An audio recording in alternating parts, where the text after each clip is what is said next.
I try to represent the best of the conversation that we started off in, even if it came with a disagreement, even if it started off with someone berating me and then we ended up just talking and then we're cool. I try to allow them to take away like, oh, this person really cares about my position or views or feelings.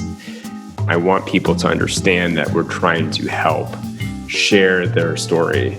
And if there's an immediate distrust in that, then we failed them.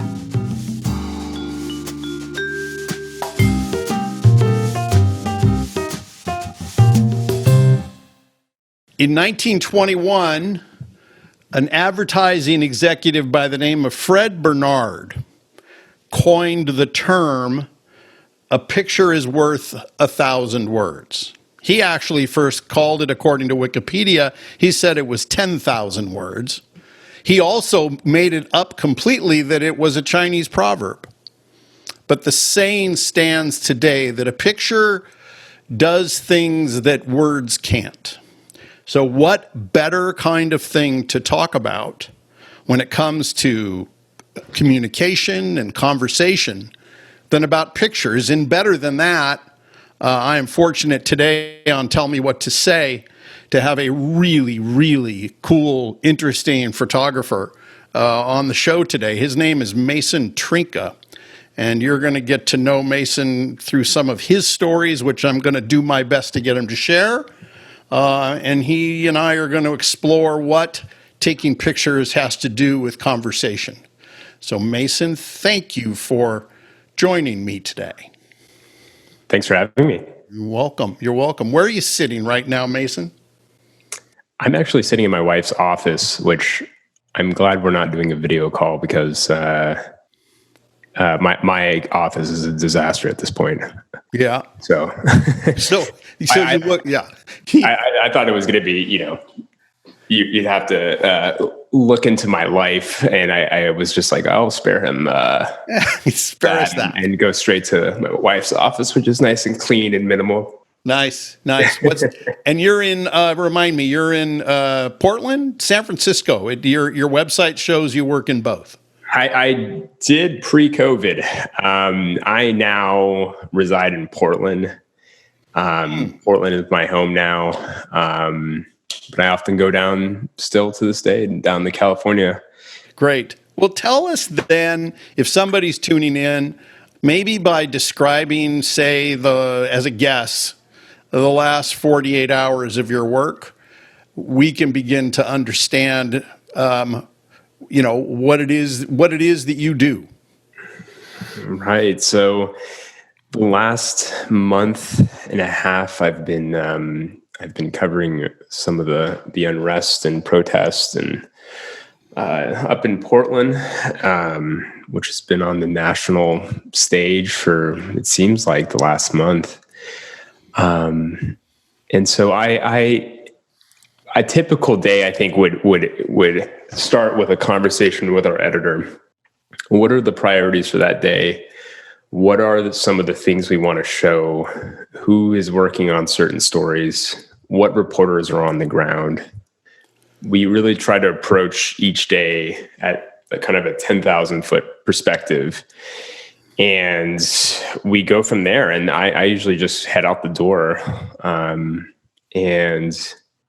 as a photojournalist, my job is to almost be a fly on the wall. And a lot of photographers use that terminology, but it truly is kind of just stepping back and allowing these moments to occur in front of you.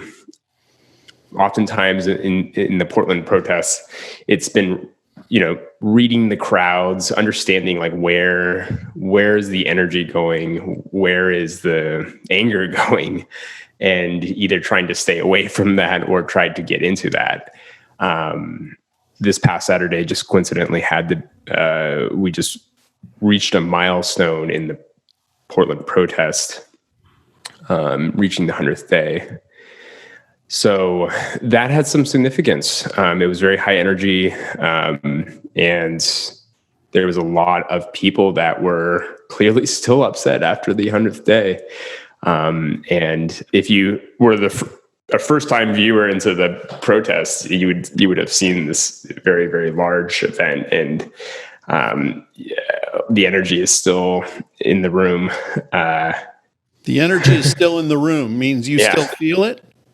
Yeah, there's the Portland event is a very complex event. It kind of it started out with Black Lives Matter with George Floyd's death.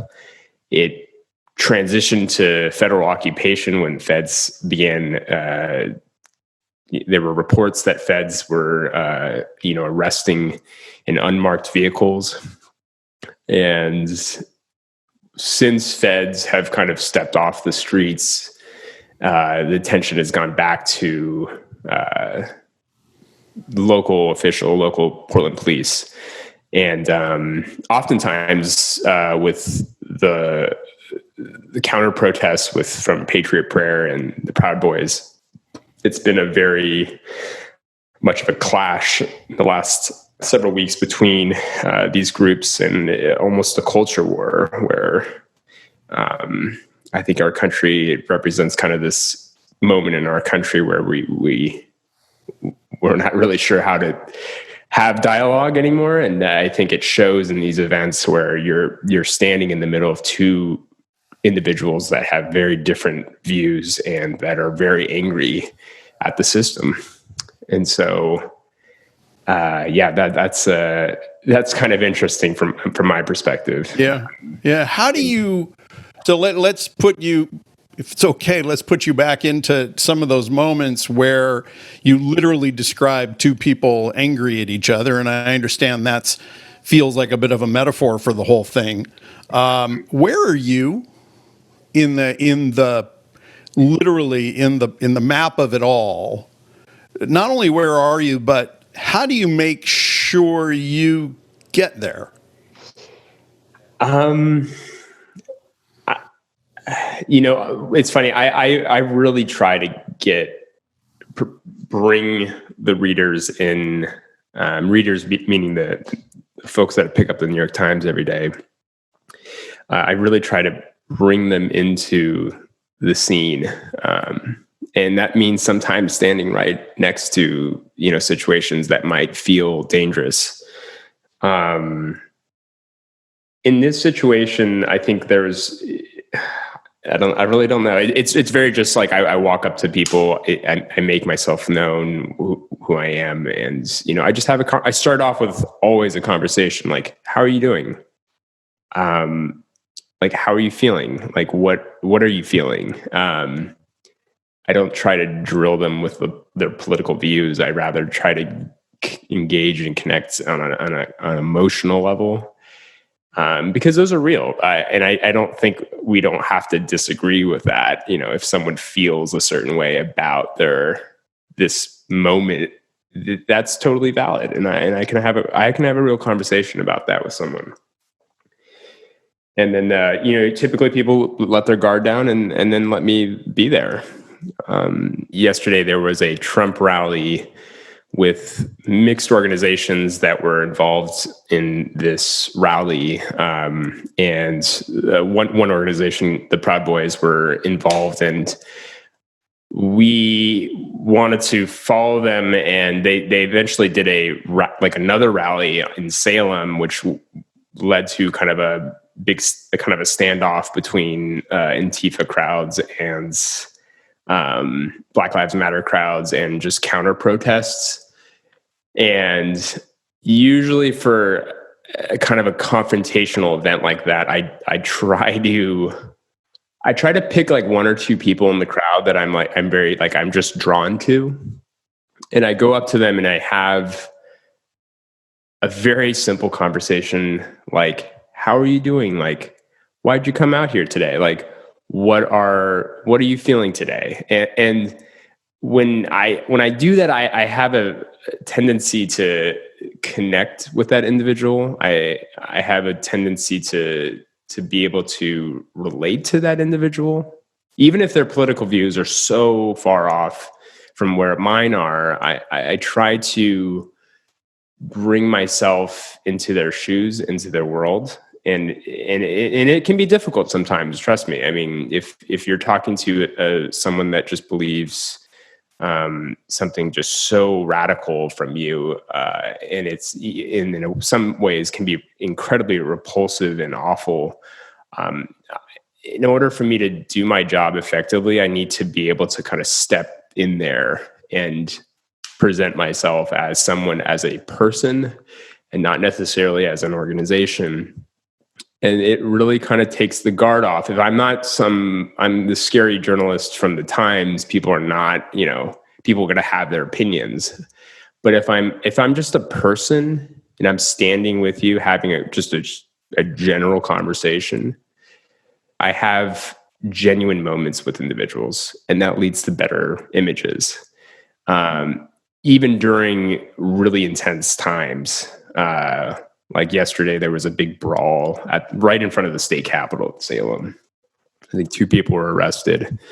Both sides had paintball guns, bear sprays, and other ballistic, and obviously everyone was the far right were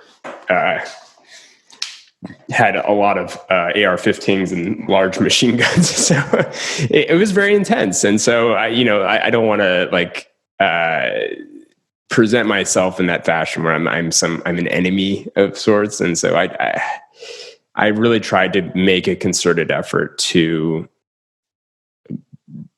allow that individual to see me as a person, not as a scary, organization that, is working against them. Right. Mason, do you, through that process of personalizing the moment, right? What are you here for and all of that? You mentioned that some of the people that you speak to end up having, thoroughly opposing, radical, scary views, surrounded by weapons and all the rest. Do you end up feeling different about them, though, by the time you've made the effort?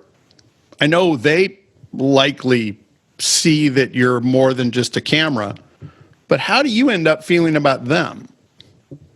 I guess in short, I don't try to mix my personal feelings into this situation. I might have my opinions, but my job is to listen. It's not to sort of inject my personal views or my beliefs. My job as a journalist is to sit there and listen and watch and document. It's not to, and oftentimes that can mean someone just yelling at me for 30 minutes and berate me and belittle me. That's fine. I have to just be there to stand up and take that. What are they saying? Here's one. What's the conversation like when someone is yelling and berating at you for 30 minutes? What are they claiming? But it's usually off of a personal experience. I'm not even sure what organization with him that he was with. He was a Navy vet that was, armed to the teeth.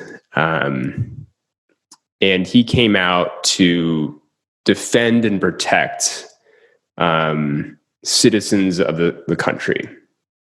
And he came up to us, me and Mike Baker, the New York Times reporter that has been working this with me, and talked about his frustration with the system, his frustration with organizations that are, fueling this sort of, discourse in America.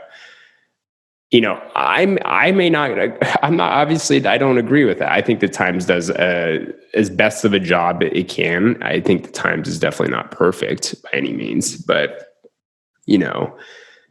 when outlandish sort of claims are made, it really just stems from personal and just personal frustration, really. And that's genuine. That's really genuine to have those sort of things. And he eventually turned kind of his sort of conversation turned to his experience and, how that experience validates that sort of viewpoint. And when it comes to that point, we can have that discussion. Like I can now have discussions like, where did you serve? Mike and I were trying to engage on that front to allow him to express his, opinions and his views. And, that sort of dialogue is important, whether or not he wants to, call us fake news or, that we're causing all this issue right now. I mean, if we can get to the point where we can have a conversation as individuals, I think that's where our work can start, really, and we can really try to have that dialogue. Mm-hmm.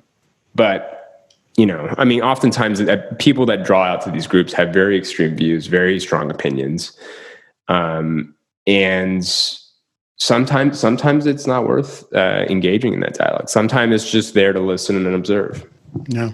And that's tough. And trust me, I don't like my opinions about that person or individual. It needs to almost be shoved down into a dark box because it's not important in this moment. And at that point, or at any of these points, as these moments go on, and you're standing there with your reporter colleague, and this comes from someone who does not. Obviously, I'm not my daughter's a pretty good photographer, but I'm not one. But how do you know when to take the picture?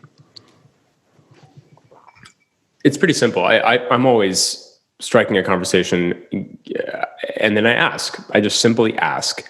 There are moments that I don't have to warrant. I don't have to feel like if I'm standing on public grounds and the individual's on public grounds and I'm not impeding on anything, I know I have the right to do so.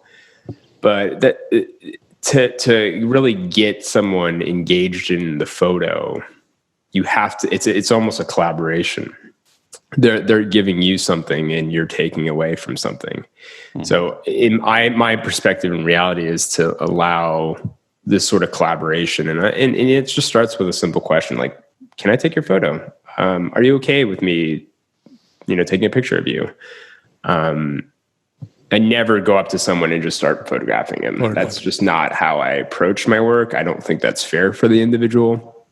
I think if you understood what was going on the ground, where, federal agents were trying to, recently in Seattle, the Seattle police subpoenaed the Seattle Times, and it sparked this sort of, precedent with, newspapers across the country that the state and local and federal jurisdiction can now just cull through images to, arrest people for, illegal activities or whatever that happens on the streets during protests. And that's a really dangerous thing. And so the trust is already very on thin ice. And to have something like that happen was really intense. And that happened right in the middle of this coverage. And so we were very cognitive that people were very, very sensitive of having, their face shown and having images blurred. Like, that sort of thing is like, I can't allow myself to change and manipulate imagery because that's just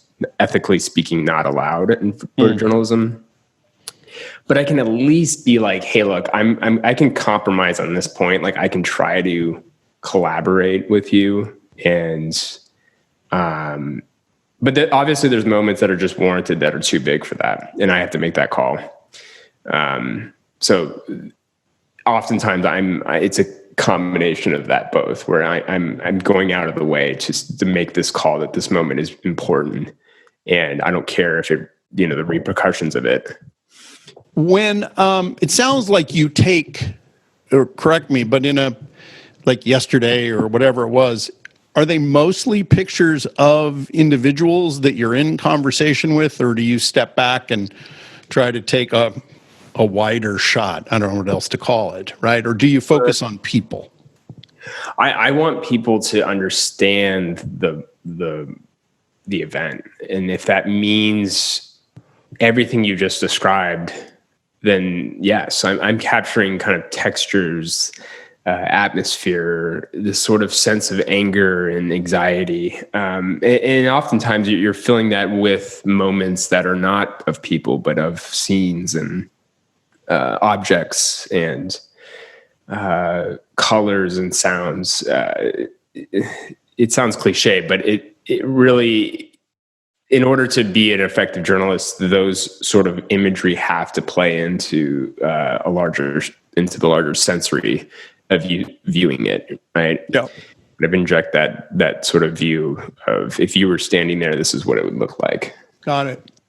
When you're back to the people for a second, when you're going through this listening process and talking to them, and at most points, just even though you don't need the permission, it sounds like you're very respectful in this interaction, and it sounds like it has to mostly good benefit.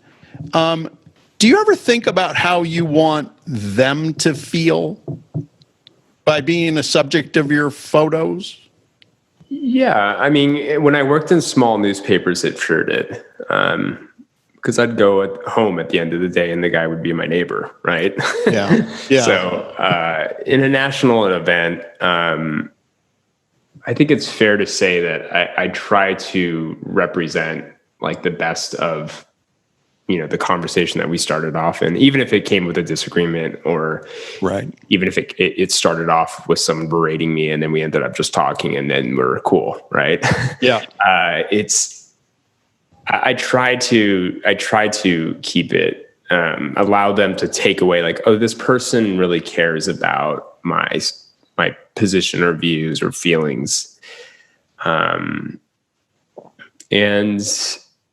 I really want that to be the case. I don't, that's a bad look on the Times as a representative of the Times working for them. I mean, I want people to understand that we're trying to help share their story. Mm-hmm. And if there's an immediately distrust in that, then we failed them. I go back to this like collaborating effort. We're both collaborating to tell your story to the world, right? If the world doesn't know about these moments, then we effectively are not, being able to send out our message. So I hope people come away with our conversations in a positive sense, at least of respect, right? Yeah. Do you find a difference how the interaction feels between the left and the right? I mean, leaving the politics out of it, do they strike you as more similar types of people, or, excuse the pun, radically different from each other? They all have kind of fundamentals, similarities in a way. I think if we're just talking about the so-called like Antifa and let's say Proud Boys, I would say they have a very similar sort of like assessment of the system, assessment of media, and that's. I mean, most people, if they had a conversation with both of them, they would be surprised about how similar they are. I was going to say what a conversation could teach, right? I really wonder if you could take, two sides of one question, right? One is, what about the work do you most love, and what about the work, to use the easy popular term, what part of the work sucks the most? I think right off the bat, I started into photography because I wanted to learn from people and learn from their stories. I think just stories are so fascinating, and we oftentimes don't understand the power of that. So for me, storytelling is at the fundamental of like why I do photography. It truly is just an incredible, powerful tool that I can use to share someone's story as well, right? The obvious things that suck are pretty obvious. I mean, sometimes there are assignments and jobs I don't want to do or take, and I that can be really challenging. If I have to photograph someone that's that died, That's not something I like to do. But if it warrants the moment in the story, and if the story is bigger than anything, it sometimes has to be done. And oftentimes I don't like doing that because it really messes with you. In what way? Oftentimes after an event like this, I'll really want to just curl in bed and not talk to anyone or see anyone, or I don't really have a sense of hope that the world is prepared to take on these sort of like hard questions within its society. Is that how you feel today? I don't know. I mean, who knows? I mean, I was about to actually drive down to California and cover some of the wildfires that are happening. And there are moments in those instances where there's really beautiful, like out of kind of these catastrophic events, there are moments of real beauty and community and love. That those sort of are reasons why I don't feel that way. I've seen moments where like we've come from these very dark moments in our history and our times in certain events, and we've come away with a better society, a better community, better as individuals. And so I hope I'm more positive in the sense, but I do have this sort of underlying, like, I don't know.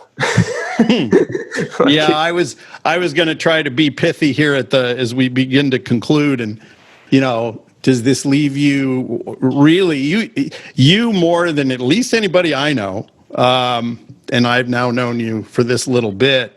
You're closer to the reality of all of this, the real feelings, the real emotions, aside from your empathy and your attempts to absorb it all and then translate it onto film. My point is, for somebody as close to it, do you find yourself at the end of it leaning toward optimism?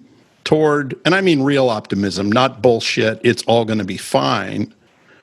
But they say the real optimists know that tomorrow's another day, right? A chance to make a difference and make things better. Are you leaning that way, or are there days maybe like this where you are on the hopeless side? People want to have a better society, a better life, in a better country, right? Everyone wants. I think society wants that. It's not whether I feel this way. I think I know as a fact that when I do have the conversations, there are people that want good to happen in this world. And I try to kind of fall back on that everyone is may disagree and may not understand each other, but fundamentally they're doing it because they love their family, they love their community or their country, right? Yeah. It goes back then to they both are more similar than they are different. And what's missing, at least from what I hear from you, what's missing is a bunch of Mason Trincas walking around inside the unrest. And I'm going to get flack for saying that. Trust me. I mean, I think that there are certain evils to both sides of the coin as well. And I want to make that clear. It's not that one is better over the other and that I stand for this or that. I think it's very clear to say that think about the larger audience, not these sort of like extremist point of views. And we just, rather than just like, let's just think about it as our neighbor. We're talking to our neighbor, right? Right. I want people to understand that, like, when you're out in your community, that you're just, it's important to have these sort of fundamental ideas about conversation with people, because if without it, we don't understand that person's view. And I do have the benefit of doubt that people want to understand and be, good people. But I also want to be clear about, like, there are inherent evils in the world. And I fundamentally, the reason why I do what I do is to show that too. Right. And allow for people to come to their own conclusions about what they're seeing. Well, you've offered at least from my world, you've offered a glimpse of a solution, as the saying goes, from your mouth to God's ears, or wherever you send your best words, is it's listening. Right. I wonder how much listening is going on in those moments of disagreement, of anger, than the ones that you're engaging in. Sure. We don't see it as a widespread phenomena inside of riots and unrest and disagreement and even peaceful protests. That's the bridge yet still to cross. And your stories today have been, I've done this for a long time. I've listened to a lot of people about a lot of conversations. And I just am super appreciative not only of you taking the time to walk us through what seems to be very deeply genuine and somewhat difficult feelings, but I also want to thank you for your work. I'm a reader of the Times. I've seen your work, and it helps. It helps get a sense of what's going on and being able to see it through your efforts and everybody else. So, well, thank you. Yeah. In the end, this is my community, and so I feel a part that I have to play in this moment in history. So yes, and just keep doing it. Okay. Yeah. Excellent. Mason, thank you, and stay tuned, and we'll keep looking at the work to come. All right. Thanks.